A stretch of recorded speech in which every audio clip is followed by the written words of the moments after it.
We had a client that we worked with, and she was really struggling with profitability. She kept raising tuition. She actually did 3 tuition increases within a 15-month cycle, and she still could not catch up.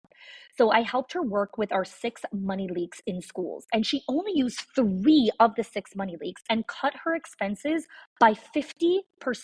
50. She did not fire anyone. She did not slash any of her programs, and she did not work more hours. Again, the 6 money leaks are not hacks or spreadsheets. These are patterns. They are small decisions that feel so normal that your school does, but they quietly drain your school's profit. So if you've ever wondered why you're working so hard, but still not seeing the return, this is your first step to clarity. Click the link in the show notes and find out what it's actually costing you.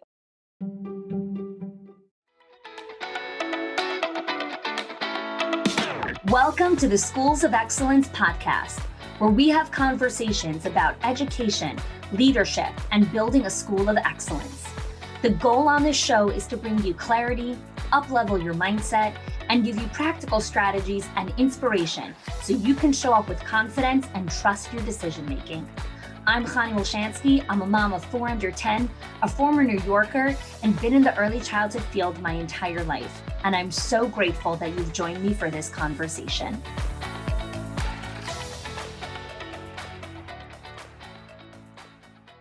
Welcome.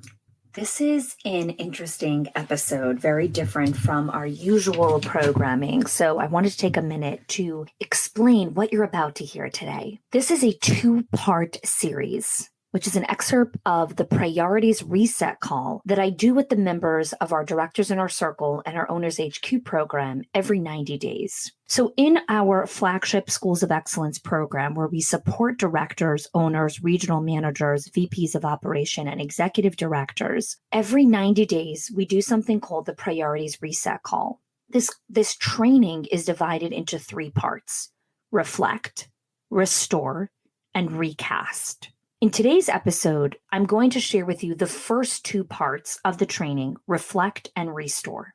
I share some insights when you first listen into the call. Remember, you're listening into a training that is exclusive for our members, and we're sharing this to really give insight, one, into helping you create your priorities, but also to get a lens into the quality and the level of training that exists outside of your current world right now. So in this training, I share a lot of insights from the first Priorities Reset call that we did in January of 2022.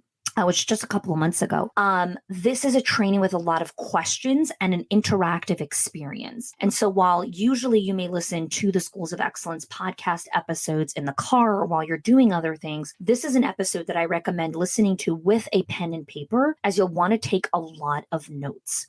I give you reflective questions on how to reflect on what is actually happening in your calendar. What are the current commitments and obligations that you have? In the restore part, we talk about taking inventory on your commitments and the invisible and emotional labor that comes with a lot of these commitments. A lot of what I'm going to share in this episode may be new or information that you've never heard before, which is why I recommend having a pen and paper, as you'll have a lot of questions or follow-up or insight. The main thing that I hope that you get from this episode today, and then also the part 2 episode that we'll be releasing in the next couple of days, is new insight and perspective on what are really your priorities in building your school of excellence, in building your legacy, and creating the impact that you want. So let's dive into today's episode. All right, welcome to the Priorities Reset call. This is April. We're heading into Q2.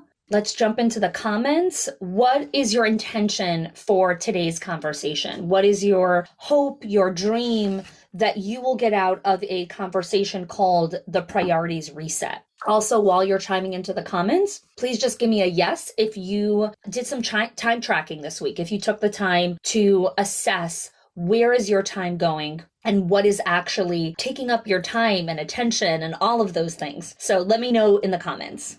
Paige, I've had so much on my mind. I find myself jumping in and out of different things instead of really focusing on one thing. Okay. Leslie, intention for today's call: to review the goals that I set in January and reevaluate and reset. Inspiration, renewed focus, clarification. Keep myself on track with resetting to look forward. Great.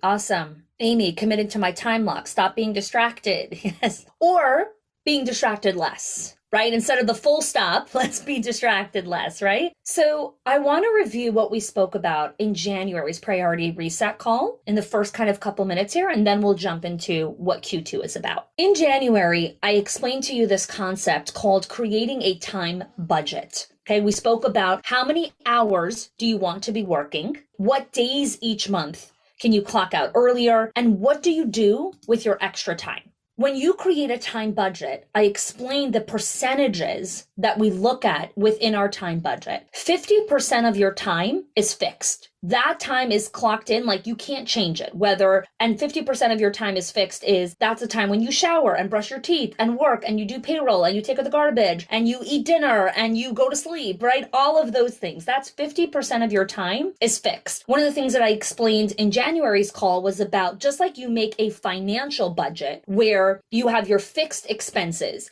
and you have your, you have your seasonal discretionary expenses, and then you have your savings account. A time budget does not allow for a savings account. You cannot save your time. Just like you cannot catch up on sleep, you cannot save your time and bank it for next year or for in 10 years from now. It doesn't work like that. So 50% of your time budget is fixed. 30% of your time budget is discretionary. Those are for seasonal projects like a high enrollment season or the summer season or a hiring season. This is where a little bit more of your time is focused in this area. So for example, when my company and I are in live event season, more than 30% of our time is being focused on creating and producing the live event. And so we have to take from our fixed time, we have to pull some of that out because the live event requires so much time, capacity, bandwidth, money, all the things. This is the biggest takeaway from January's priorities reset call. 20% of your time, of your budget, is your margin. Sometimes things will dip into your margin. You get sick. There's an unexpected guest. You have an unexpected licensing visit. Something happens. A teacher calls in. That is margin. What happens is we overbook, overcommit, every single minute of our day is scheduled. So we have no margin. So when someone calls out, it's the worst thing in the world. Oh my God, what? You can't call out. It doesn't fit into my schedule. What do you mean you got sick? You're not allowed to get sick. What do you mean you're taking 5 days off? You can't take vacation. That doesn't fit into my plan.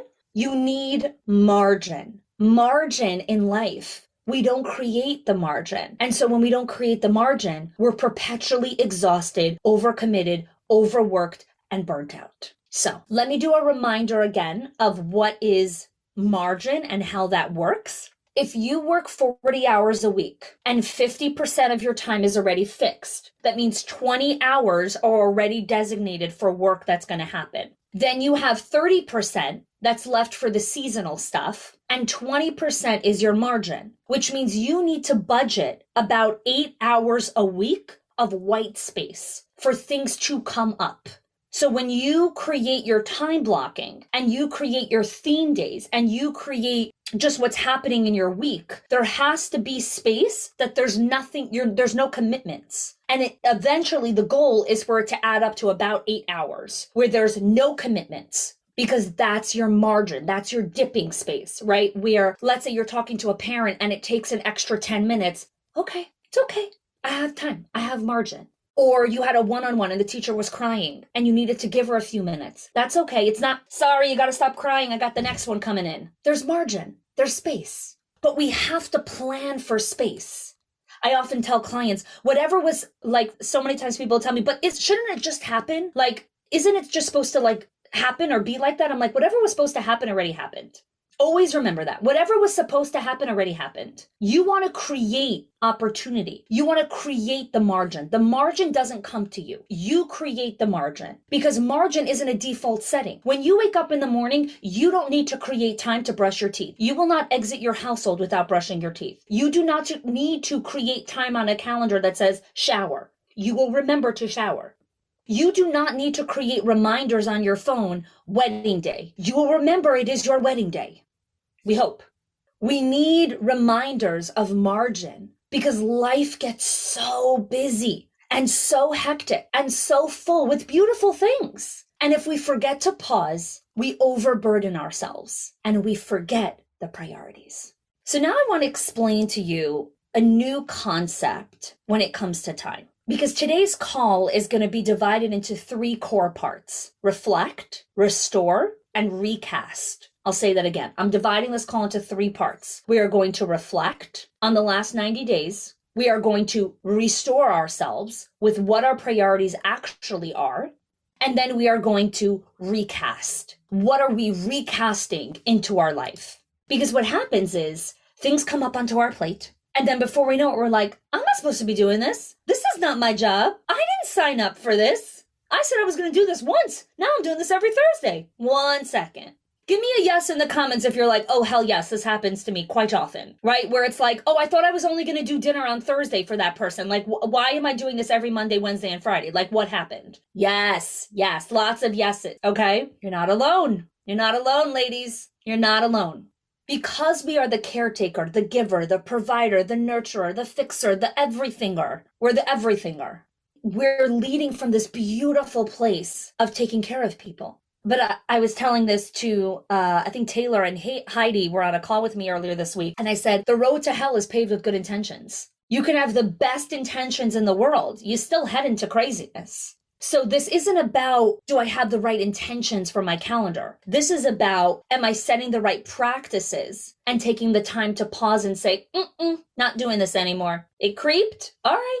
But now we need to say goodbye to that. All right, you ready? I'm going to give you guys some numbers and I want you to write these down because I want you to look at it in front of your face because it is going to make you shake. Here we go. In a year, there are 52 weeks in a year. There are 8,760 hours in a year. Write that down. 8,760 hours in a year. If you work a 40-hour work week, 2,000 hours is taken for work. So let's minus 8,760 hours minus 2,000. That's work. What else do we need to do? We need to sleep. I need 7 hours. Without that, don't talk to me. Not a very good person. If you sleep for 7 hours a night, that's 2,500 hours of sleep in a year. For those of you that likes data and stats and numbers, go nerd out with me here, okay? These are the kinds of numbers I like. There's other numbers that no thank you, but these ones I like. What else do we need to do? We need to eat. 3 meals a day, 30 minutes a meal, 500 hours a year to eat. 500 hours. I was just talking to Sharon before and she was like, I don't know, some of my people think they don't need to eat. They could go like 8 hours without eating. And I'm like, yeah, not so much. Okay, you ready for the next statistic? Americans spend 4.5 hours a day on their phone or on social media. That's 1,300 hours of either television, social, the phone, all vanity, because I'm not talking about work. So here's how many hours you have left. You have 2,460 hours left. I haven't touched on family, kids, marriage, dating, vacation, hobbies, big goals. I haven't even touched on that yet, ladies. Here's another stat for you.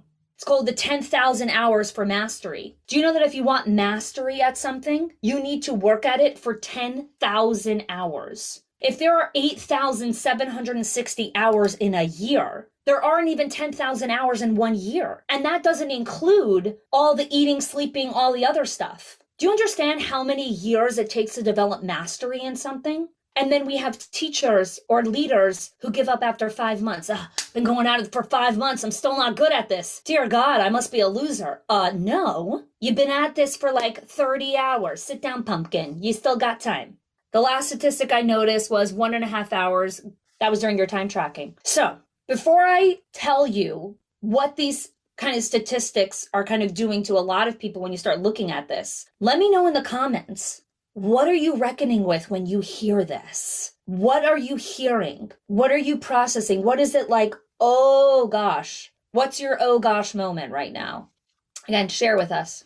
I need less TV time. Okay, Kathy called it out. I love it. Naomi, I'm realizing that this is the reason I try to automate as much as I can to make everything else I do serve a minimum of 2 functions. Yes. So hard on myself for not mastering things. This makes me feel better. Good. Yes. 10,000 hours, girl. 10,000. Deanna, we know time is precious and guarding our social media is an easy way to protect it. It sucks and yields very little. Yes. I need to borrow some time from my social media. Yes, right? So you're going to pull some of the margin from there and say, okay, you know what, social media, I'm going to give you a little less of my life because this is a little bit more important to me. Good stuff. Okay, ZC, gosh, there's no time. I need to be more intentional about more time. I spend way more than 40 hours a week at work. Oh, we need to decrease that. 40 hours is the cap, girl. Sharon, I can't use the excuse I don't have time. In retrospect, I've actually not been slow in mastery. Okay. Well, Donna, I mean, you're a lot older than all of us, and you've had a lot of practice and years to kind of practice all this. So I love that. You're kind of in a different phase in your career, which is so beautiful that you continue to commit to being part of this growth and development, and you're not stagnant of like, I got this. Underestimated the time for mastery. We are forever mastering. Hi, Rosanna. Good to see you. I joke about inventing time when I think of new projects.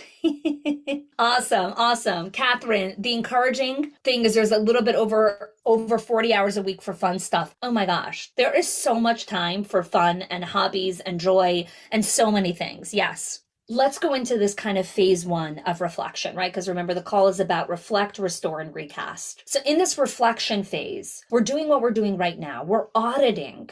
Where is my time going, right? One of you already said, oh my gosh, like I need to take away time from social media, right? That's in the recast phase. We'll go into that. Right now, we're in this deep reflection time of what is happening here? Do I need to work less? Do I need to reshift priorities? Like what about this is not good for me? So here's the first question I want you to work through in this reflection phase.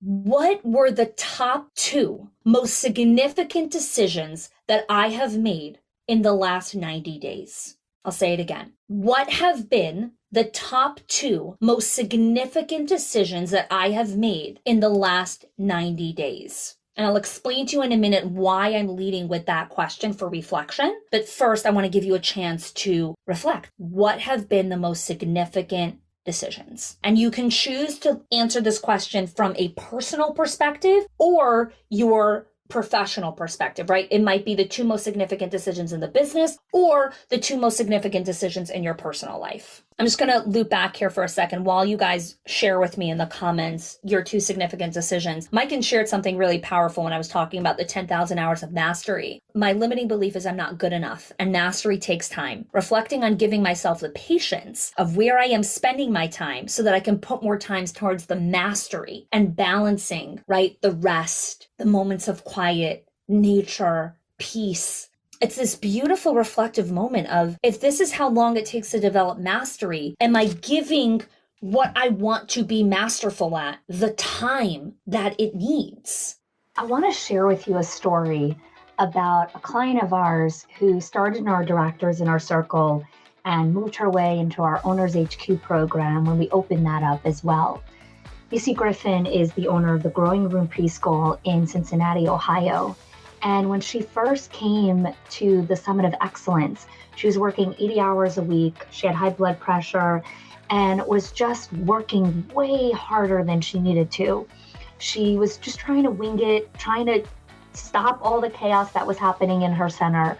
But the biggest thing she was really looking to shift was the culture around turning her center into a career for her teachers and for them to stop looking at their jobs as being babysitters. She wanted to raise the standard. She wanted to create a culture where people were proud of where they went to work. So I want to share with you Missy's story here. We grew really rapidly and we hired a big chunk of people at once. And I had never really done hiring. I had a one-room school for 17 years. I thought I could just wing it and figure it out as I go. And so I made tons of mistakes, made a mess, was operating out of fear of not having employees and not being able to make payroll and losing students and things like that. And my school was excellent, and it was, and it always had been. We had a great reputation. We were growing so rapidly, and I was ruining it, and that was killing me because that was my baby. And so I went online and tried to figure out what I was going to do about that, and repeatedly saw Connie's name. So I was like, all right, I was looking for a book or something. Like, I didn't even know these kind of things existed. So I came last year, and I remember sitting out there and looking at the women up here that were on the inner circle, and I was just thinking, wow, they're running really great schools, and I'm not, and I'm going to get there. And so my biggest epiphany was, I didn't have to dumb down and take anybody. It was an excellent school, and I needed to remind myself of that. And it was a pleasure it's a privilege to work there. So, and because it is an awesome school, and so I needed to meet my standards for that. And so, what I started doing was creating the standards of excellence through the program, and it was life-changing. And so I cry a little. And so I realized that. Just like with our kids, we set high expectations for them, and when they meet them, they're proud of themselves. And I don't know why that didn't sink in, but as soon as we set the standards high for the teachers and told them crystal clear what they at least had to meet, then they all kind of rose to the challenge, and they all think of it as a career now, where it was, like I had one teacher tell me it felt like babysitting, and I was like, oh, ouch. Not that that's like a bad thing, but I mean, that's not what I'm running here. This is a school of excellence. Yes. And I knew it, but I couldn't get it across to anybody else. So what I needed to do was quit not raising the bar for them. And as soon as I did, it was like overnight almost. They, we had them sign their standards, and they instantly rose to the occasion. And my life went from chaos and crazy. Like, my blood pressure had gone up. I hadn't seen my husband in a month. Like, it was crazy. I was working like 80-hour weeks and still failing. And I couldn't do any more than I was doing. I was just doing it wrong. So now I'm working half as much. My blood pressure's down. And it's amazing. So this group of women that I was so excited to watch and observe, and I was so envious of, I can't believe I'm sitting up here. You may have found yourself nodding your head, or just taking a deep breath when you heard Missy share her story. You may resonate with parts of it, and part of it may be your life right now. And I want you to know that Missy's story isn't unique or special. It's a story of thousands of school owners who are struggling to really get out of the chaos and get out of survival and really learn the systems, the processes, and most importantly, the mindset to be a leader and build a school of excellence. So if you're interested in learning more about our Directors in Our Circle, our Owners HQ program, I invite you to apply. Our link is in the show notes. The reason we have an application process is because this group is a small, curated experience of owners and directors who are really committed to their growth, to the pursuit of excellence, and to building long-term sustainability, legacy, and profit in their schools. I look forward to seeing your application, and I hope you join us. Okay, so let's reflect on some of those top decisions. Hiring a director for my current building. Do not work from home after I leave work for the day. I love this. I'm new. I'm just listening to the time mastery class. Okay, yes, CC again, you're kind of just taking things in right now. Catherine, going to the summit. Oh, I love that. Thank you. Stepping back into the campus director role. I stopped coaching and ended a toxic relationship. Creating time in my schedule for family and for faith. Joining this group. Taking a Yiddish class just for fun. I love that. So this is so cute. This is so important, Deanna, where it's like, in the time that we have allotted to us every single year, do we filter? This is the next reflective question. When I choose what to spend my time with, is my first filter, is this productive? Will this give an ROI? Have I commoditized my time? Because when we make something a commodity, it's always about what's the return on investment. We become obsessed with, is this productive? Is this efficient? Is this the best way to do it? Is this going to bring money? Will it make me happy? Will it bring me joy? Will it bring me closer to my family? Will it connect me closer to my faith? Will it make my marriage better? Not everything is an ROI. Not everything needs to be commoditized. So my next reflective question is to you. What is the filter that you are currently using when you decide where your time should go? Now, here's a meta concept I want to explain to you. The filter that you use right now is very subconscious, which is why we're doing this exercise, right? When you get an opportunity, it's a very quick filtering process of like, okay, yes or no. Sometimes we take a little bit more time to think through it, but often we just quickly make a decision. Yes, I'm going to do this. No, I'm not going to do this. Because your filter has become automatic. It's become default, which is why these priorities reset calls are so valuable, because is my filter the right filter? Is this the way I should be filtering the choices of how I use my time? Is this the season of life that this filter is the correct filter? When I'm in the 30 days before the live event, my filter is not quality time with my family because I'm in the 30 days before the live event. The filter is fill the room, make the content, right? And if any opportunity comes my way and it's not one of those two things, it's a no. During those 30 days, my filter is not my usual decision-making filter because I'm in a certain season that is very short and specific. But usually I have a different filter. This is where the nuance of life comes in. This is where things are not black and white. Raise your hand if you like certainty. All of us. Well, certainty is black and white thinking. If I do this, then it's for sure going to do this. And if I do this, then it's for sure going to do that. Certainty, while we want it so badly, there's another side of us that actually pushes and forces against it. It's the side of us that wants spontaneity and creativity and aliveness and pleasure and joy and meaning and relationships. Those things, by their very nature, cannot have certainty tied to each part of that. Because then we've completely, now it's just all monotony. That's not fun. That's not exciting. So we need creativity and stability, but we also need all of these things. So going back to my original thing, what are your filters? Let me know in the comments. What are your filters? I love this. Paige said, refocus on spending time to work on my marriage, ripping off the Band-Aid, forcing myself to spend more time working from home. I love that. I love that. Two huge decisions that the ripple effect of those decisions will really start to be felt in the coming weeks and months. Marsha, let's talk about some filters. Personal filter to make myself a priority and stop putting everyone else first. Oh, these were your decisions that you made. Sorry, never mind. I'm mixing things up, but I love the decision. And business, investing in my continued education. Thank you, Marsha. Mel, right now my first filter is when is this due? Okay, again, we're being real, right? We're being honest here. Naomi, is this moving me towards my goals professionally and my personal life? Amy, is this a healthy decision for myself and my goals? Okay, anyone else want to share kind of your filter? Again, it's normal if you don't know the answer to these questions. These are questions that normal people actually don't ask themselves. Everyone on here is actually not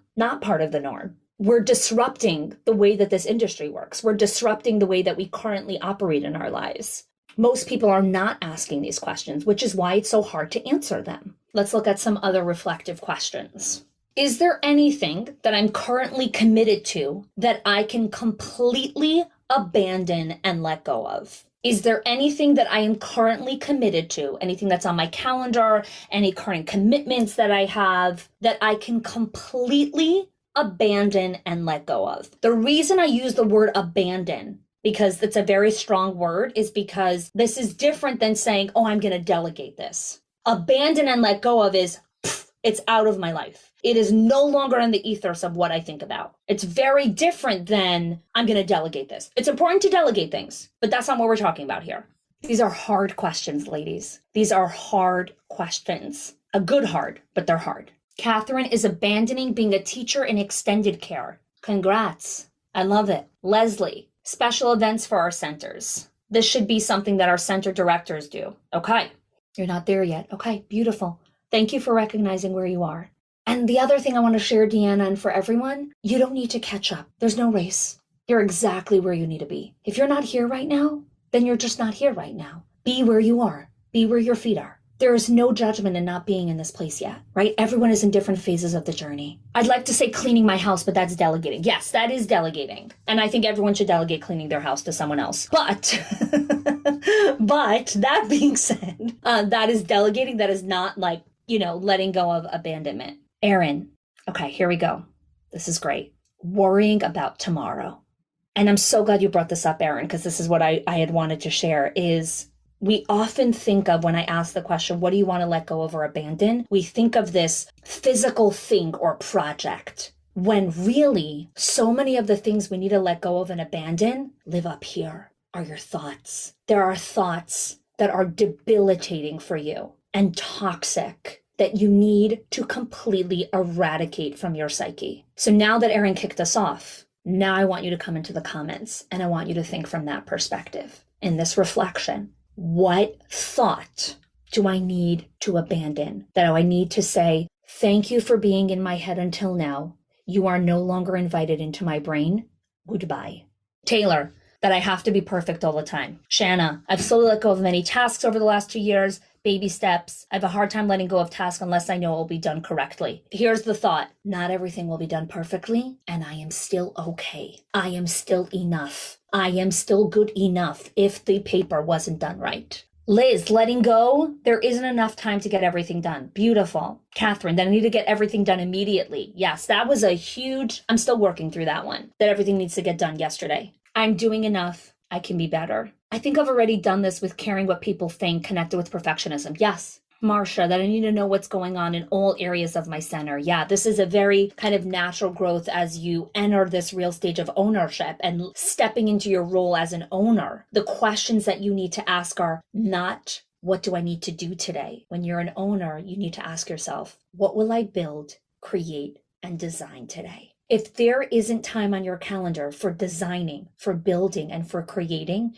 you're not an owner. You're being a doer. And an owner cannot be the doer. Because if you have everyone being a doer, then when we get to a certain milestone, everyone looks at the owner and says, what's next? And the owner says, I don't know. I haven't had time to think about what's next. This is why you must live in the visionary place of building, creating, designing. You cannot be doing all the time. It is dangerous for the lifeblood of your business. It's actually dangerous. An owner must be vision casting. Everything quote unquote bad that is happening within my building is a reflection of my leadership. This is so interesting. And for those of you that are raising young kids right now, this is often something that I reflect on as a parent, where I'm like, I often feel like whatever the product of who my kids are is a reflection of my parenting, for better or for worse, right? So if they're doing a great job, I'm like, scores, like I'm doing a great job parenting, right? And then if they're not doing such a great job, I'm like, oh man, I'm such a screw up. Like what, can't teach them these manners, right? Or these whatever values.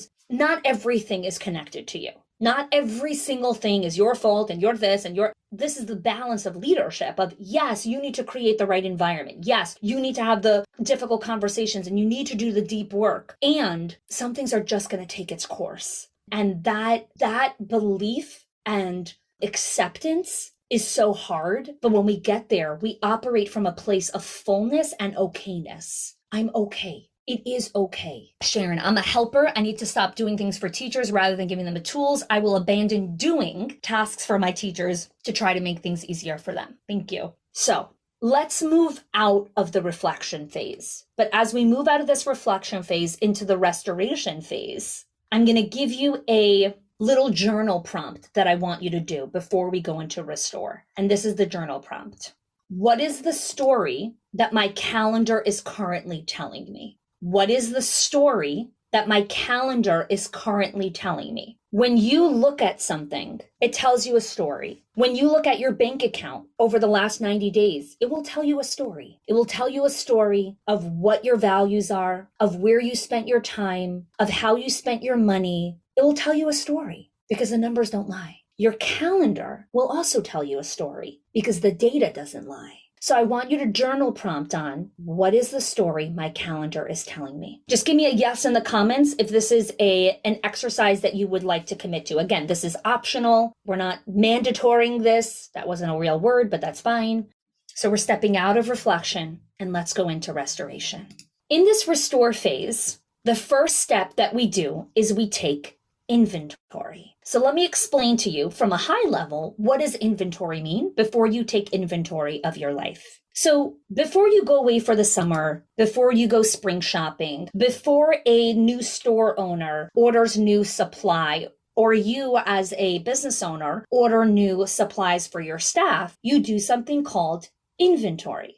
The point of inventory is because we don't want duplicates. We don't want to spend extra money on things that we already have. We don't want extra stuff in the closet when we already have 50 glue sticks. So now we are going to take inventory of everything that you are committed to. Because here is what's really important to remember about women. Many of you have commitments that are not on your calendar. They are in your brain and in your heart. It's called invisible labor. And this is why we have to take inventory of all of our commitments. So I asked you all to prepare for today's call with taking inventory and tracking your time. In this restore phase, we're going to take inventory of your commitments. So I'm going to read through you a list of some commitments that you possibly have. And on your own piece of paper, I want you to take inventory of your commitments. Family is a huge commitment that is multi-layered and multi-dimensional. There is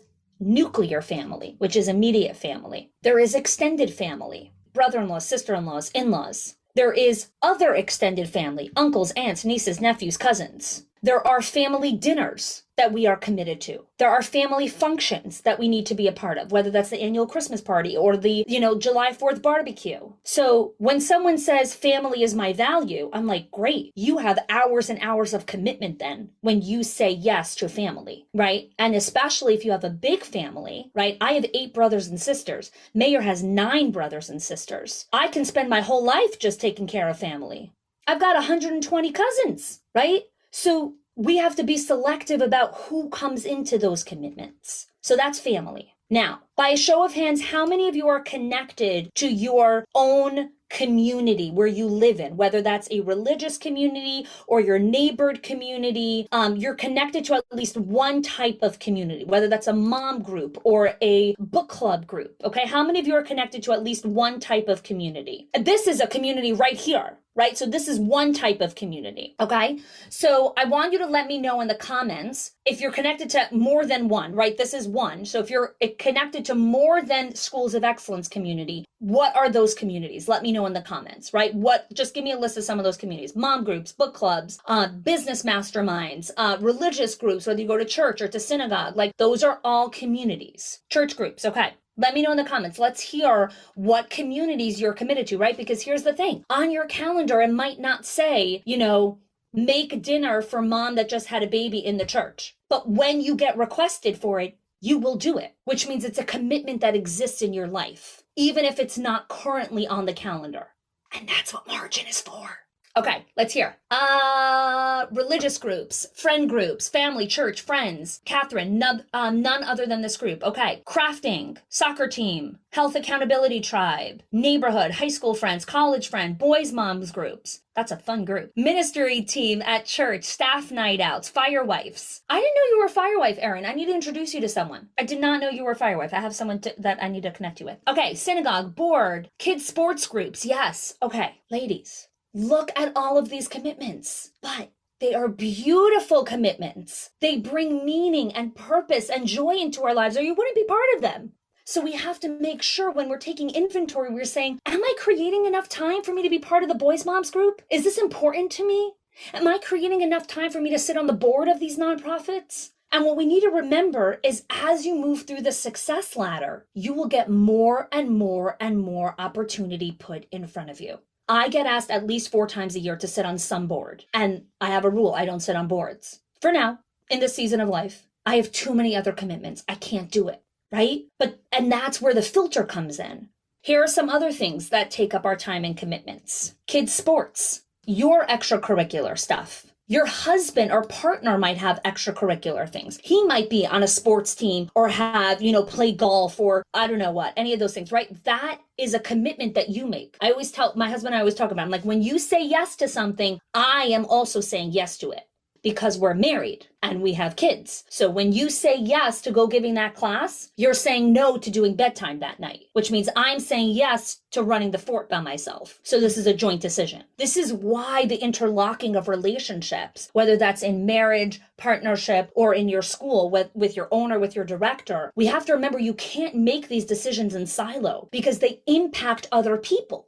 Okay, summer vacations are a commitment. Holidays that come up are commitments, right? I've got the Passover holiday coming up. That is a mighty commitment from me. Your child's teachers are a commitment, right? When the holidays come, I buy them gifts. I write them thank you cards. That takes time, right? It's not in my calendar, but it's a commitment to go to the store, to buy a gift, to write a card. I have 4 kids. Each of them have 4 or 5 teachers. I give gifts twice a year. That's a lot of time. So all of these things take time. And then we wonder why we're like, well, because you forgot that you need to write a card. And that took you 30 minutes. So those 30 minutes that you thought you were going to eat lunch went to writing the card. So now you didn't eat lunch. Graduations, birthdays. Yeah. Oh, I just gave you a little list. Now I want you to take a minute and I want you to finish your list of commitments, right? I gave you a bunch of ideas. I want you to finish writing your own commitments. And you could write them in the comments. You could write them on your own paper, whatever it is. Holidays, celebrations, right? I was looking at the calendar for 2023 and I didn't tell this to my team yet. This is new information because I just realized this last night. My son is turning 13 next year in May, which means he'll be having his bar mitzvah. That is a huge celebration that's going to be eating up a lot of my time. So I have to redecide what goes into my calendar during that month. Celebrations are huge, depending on the milestone. Pets, yes. Fitness, personal health, friends, cooking for guests. Oh, big time. Cooking, cooking, cooking. I'm having guests tomorrow, but my husband's cooking because I told him I'm doing a priorities reset call. So I'm like, you need to cook. The priorities are your cooking because I have a call. Night to shine, background checks, grandkids, overnight, parents and elder care. Yes. Some of you are in a season of life where you need to take care of your parents. That's a huge commitment. Showers. Okay.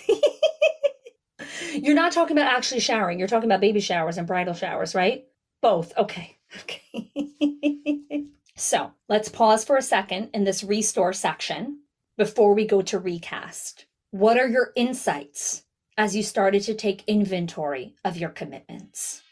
Now, however you did the exercise right now, there's a lot of power in actually creating it as a whole list on a piece of paper. Because when you look at it, I want you to take like 5 deep breaths, and I want you to thank yourself for caring so much. Each of your kids is a commitment. If you have 2, 3, 4, 5 kids, each of those is a commitment. You've committed to taking care of that child. It's a commitment because each child needs like 90 million things. Paige, I have too many commitments. Yes, that was the point of this exercise, right? Like 1 second, I have too many commitments. Anyone else? Insights from the restore section of today's conversation.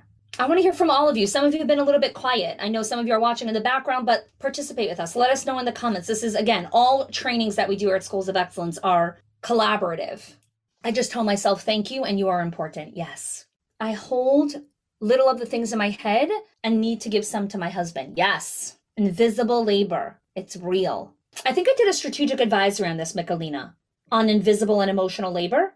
Maybe we can kind of link that to this training. So for our newer members that haven't watched that yet, you can go back and check it out where I explain that in greater depth. There are things I want to commit to, but don't seem to have the time to do it, right? So when you look at your whole commitment page, now you get to take a black pen and say, nope, not doing this because I need to make room for this. Jessica, I didn't realize how many behind the scenes commitments there actually are. This is why we're tired. And we feel scattered and we're like, am I ADD? Am I crazy? Do I need medication? Like, what's going on over here? Like, why can't I focus? And there might be a place for that. And there are actual diagnoses for ADD and you might need medication. I'm not against any of those things. But sometimes it's a simple thing like there's too much on my mind. There is just too much on my mind, which is why you're forgetful. You don't have baby brain. You just have too much on your mind. New commitment, naps. By the way, I love naps. I take one every single day. I think I said this in one of the podcasts, but maybe I should do a whole podcast on napping. I nap every single day before my kids get home for 20 minutes every day. I close my eyes and meditate, and then I end up falling asleep. I need it to be a normal mom. So every day I close my eyes, and my husband's always like, you're 34. Like, how are you napping? I'm like, you know what? Naps are not just for toddlers. They're also for grown-ups. I think naps are more for grown-ups than for toddlers. My toddler used to hate taking a nap. Heidi, I'm uber committed to work, which I love. However, this is so eye-opening on readjusting. Yes, right? We make everything about work. Here's why. Work gives us the biggest dopamine hit than any other of these commitments. Because when you do something, you get rewarded very quickly with this feedback, right? And so work gives us these feedback loops of success and of winning more than sitting on the floor and playing with our child, more than reading a book, more than going on a date. And so our brains naturally seek those dopamine hits. And so I love, this is the restore and reflection, which is like, do I want these dopamine hits or do I want others? Deanna, I hold so much in my head. I don't calendar them. I relate so much to invisible labor. It makes sense why it's so hard to add more time to the category that I want. Good sleep is the best. Yeah, for sure. For sure. This makes me think of the book Fair Play. I am obsessed with the book Fair Play. I am still trying to get her on my podcast. I will. It is a goal. Fair Play is an amazing book. For those of you that have not read it and are in a committed relationship and have children, please go read that book. It is a phenomenal, phenomenal, phenomenal book. Okay, by who? Oh gosh, where's the book? Who is it by? Right here. Fair Play by Eve Rodsky. It's a great book. Very easy access, as you can see. We reference it often. My husband and I read the book. We did the cards to bring awareness to the visible and mental load that women carry. Yes. I feel guilty When family call or staff and I give too much time overall, then I lose out on the things that I wanted to do for myself, right? This is the balance, right? This is this balance. So a lot of insights. So we've been through the reflection phase. We've come through the restore phase. Now we're going to step into recast. All right.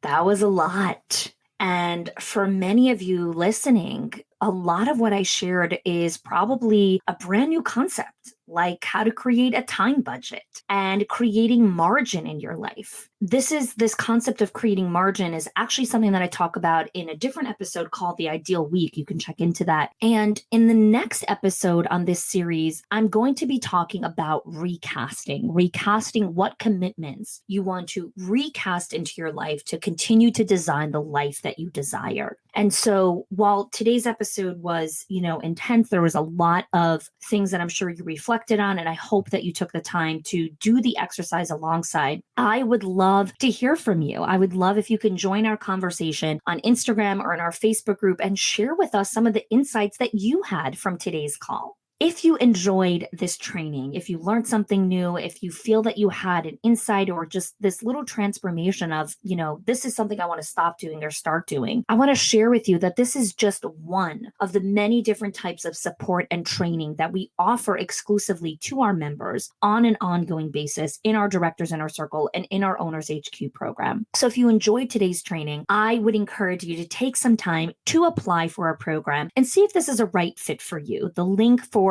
all of the information on our programs is in the show notes. Take some time to read through it. Again, you'll fill out an application. You and I will jump on a connection call where I will share with you a little bit more about the program, and we'll take some time to assess if this is a right fit for you, a right fit for the current season of life that you're in, a right fit for the current goals that you have for your company, a right fit for the stage of life that you're in. We really take time to understand what are the goals, what are you trying to achieve, and make sure that we can really partner with you and support you in those goals and dream, which is why this is an application only process, which is why we get on the call together, because we need to make sure this is the right fit. We want to make sure that you are going to take your time, your money, your energy, and your resources and really put it in a place that is truly going to create a transformation in your school and in your life. So you can go to hani.me/join the DIC for all the information on the Directors Inner Circle or our Owners HQ program. And I hope that you tune in next week, where we're going to be talking about part 2 of the Priorities Reset called Recasting.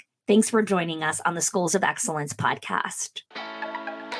If you are loving the Schools of Excellence podcast and have gotten any value out of it for your school, I would love if you can do 2 things for me. 1, subscribe to the show so you never miss an episode. And 2, can you please leave us a review? Reviews help other school leaders know that this is the place to learn how to build a school of excellence. And I would be so grateful if you can do that for us. Your help and support makes this show to be able to be listened by the thousands of other school leaders all around the world. Thanks so much for listening, for giving us your time and attention each and every week. And I appreciate that you have joined us.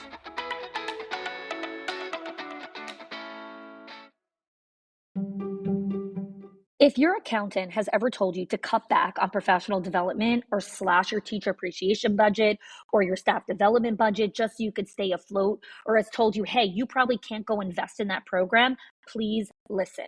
The problem is not that you're spending too much money on your people or yourself or your investment or your support system. It's that your school has invisible money leaks that are draining your profit, leaks that no spreadsheet will ever catch or accountant. So I created the 6 money leaks of schools that show you the 6 core areas that schools lose money every single month without realizing it. If you close even one of them, your profits will start to soar without sacrificing your team. Go get it now and stop blaming the things that are actually building your school.